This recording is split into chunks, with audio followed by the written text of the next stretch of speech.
Le shadowing en français est un de ces exercices très efficaces pour vous aider à améliorer votre compréhension orale du français authentique tel qu'on le parle, nous les Français.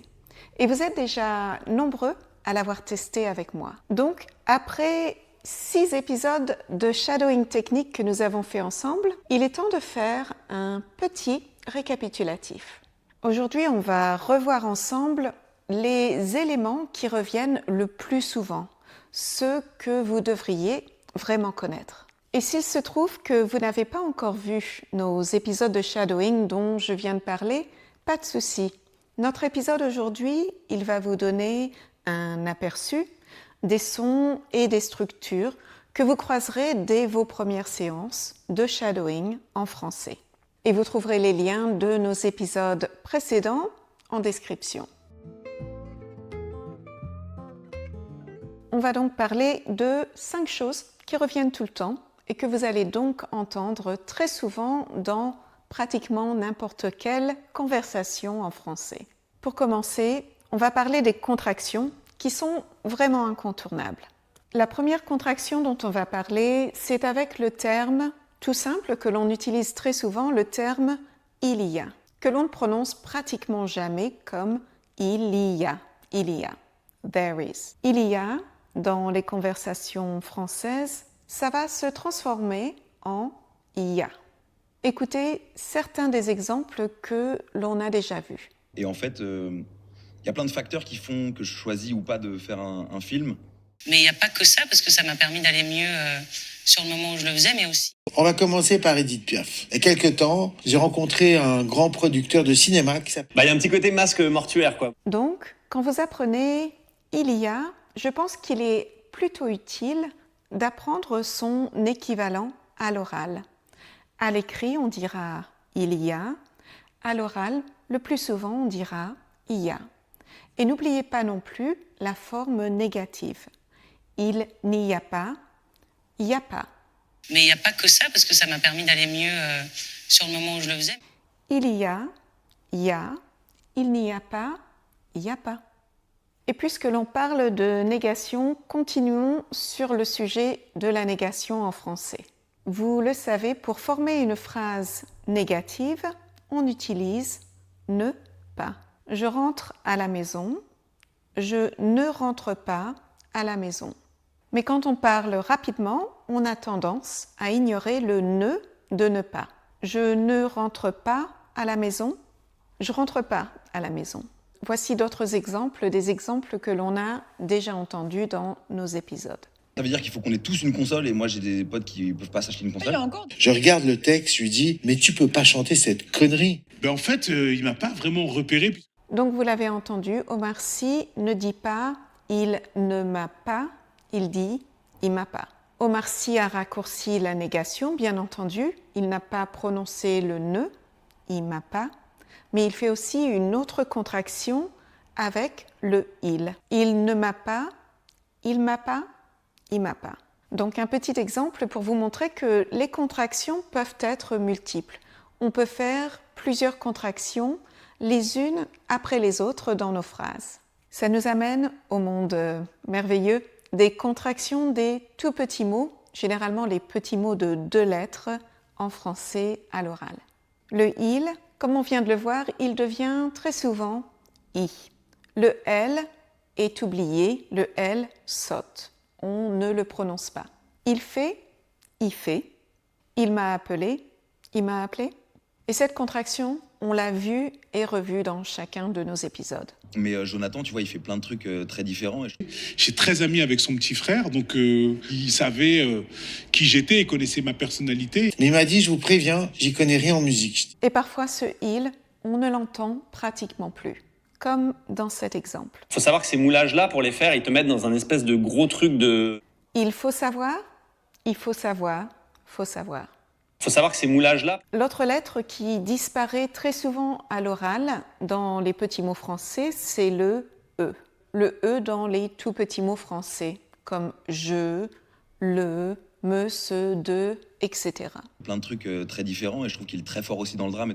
De truc, je trouve, le drame, Mais il m'a dit, je vous préviens, j'y connais rien en musique. Je dis, ah bon? je vous préviens, je dis ah bon, je dis ah bon, Et en fait, il y a plein de facteurs qui font que je choisis ou pas de faire un film.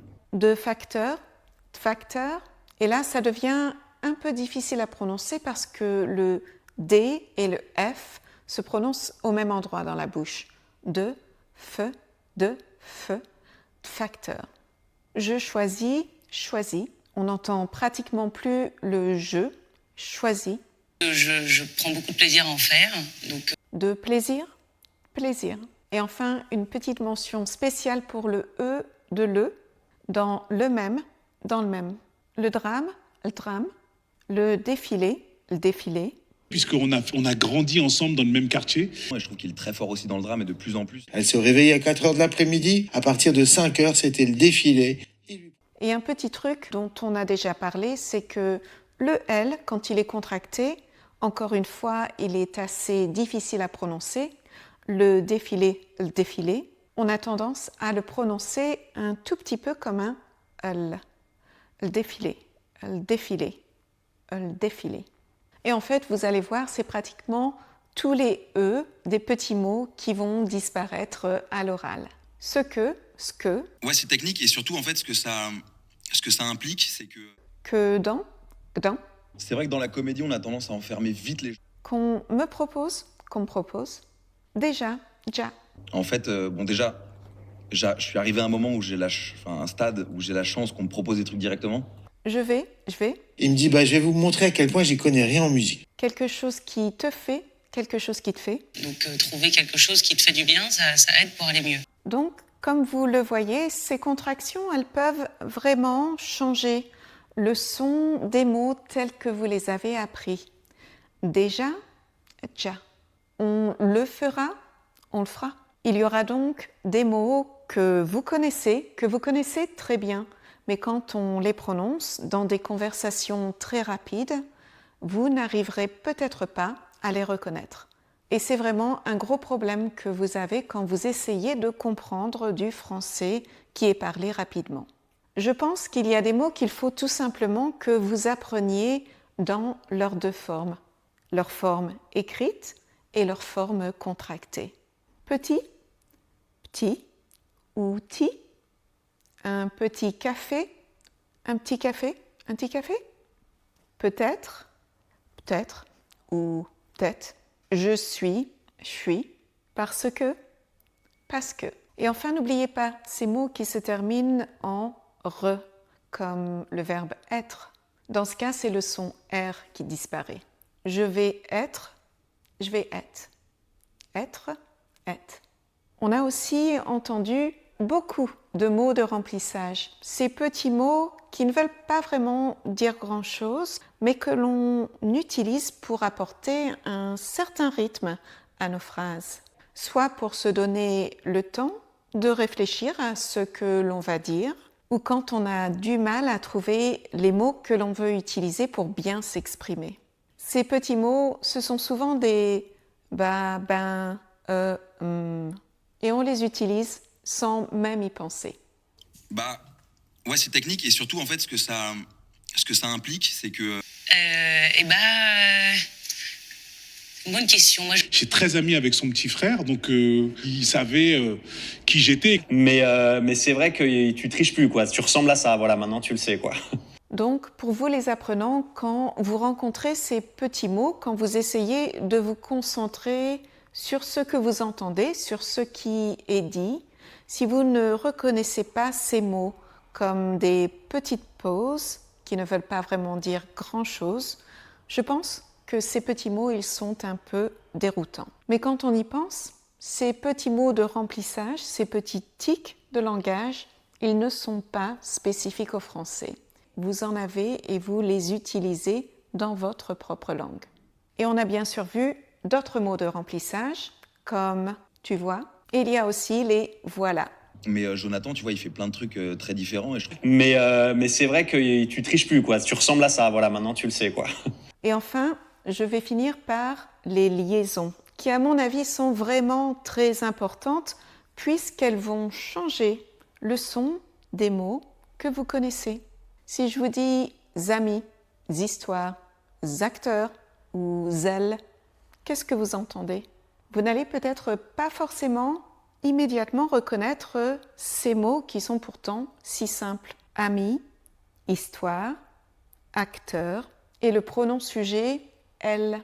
Écoutez. J'ai très ami avec son petit frère, donc Pendant 6 mois, j'ai vécu chez elle et je voyais tout. Il faut savoir que ces moulages-là, pour les faire, ils te mettent dans un espèce de gros truc de Elle aimait beaucoup les jeunes acteurs. mortuaire, quoi. Vous allez en voir d'autres, heureusement. Les liaisons, je pense que c'est non seulement très important de bien les connaître et de les maîtriser pour votre compréhension, mais ça va également énormément booster votre prononciation. Alors si vous pensez qu'il est temps de vous rafraîchir la mémoire, je vais vous laisser un lien ici et en description pour notre sujet sur les liaisons. Voilà, un petit récapitulatif pour les choses qui sont revenues très souvent dans nos exercices. Pour accompagner cet épisode, je vous propose un petit document que vous pouvez télécharger. Dans ce document, je vous parle de la technique du shadowing, bien entendu, mais je vous donne aussi quelques petits trucs, quelques petits conseils pour apprendre ce qui est important et ce qui ne l'est pas pour améliorer votre compréhension orale. Je me demande quelles sont les choses qui vous ont le plus aidé dans nos exercices. Est-ce que certaines choses sont particulièrement utiles? Et surtout, quelles sont les choses qui vous semblent peut-être encore difficiles? Si vous pensez qu'il faut qu'on travaille davantage sur certains points difficiles, n'hésitez pas à me laisser une petite note en commentaire. Et bien sûr, je vous encourage à ne pas vous arrêter sur les épisodes de shadowing. Ce n'est tout simplement pas suffisant. J'essaie toujours de nous trouver des petits reportages ou des émissions intéressantes et variées à partir desquelles nous faisons nos petits exercices, mais n'hésitez pas à continuer à regarder le reste de l'émission. Ne vous arrêtez pas au tout petit extrait que nous analysons ensemble. Puisque vous le savez, l'immersion est tellement importante quand on apprend une langue. Donc, essayez d'écouter le plus de français que vous le pouvez. Voilà, j'espère que cet épisode vous a plu. N'hésitez pas à vous abonner si vous ne l'avez pas déjà fait. Je vous dis au revoir et à bientôt dans un autre épisode.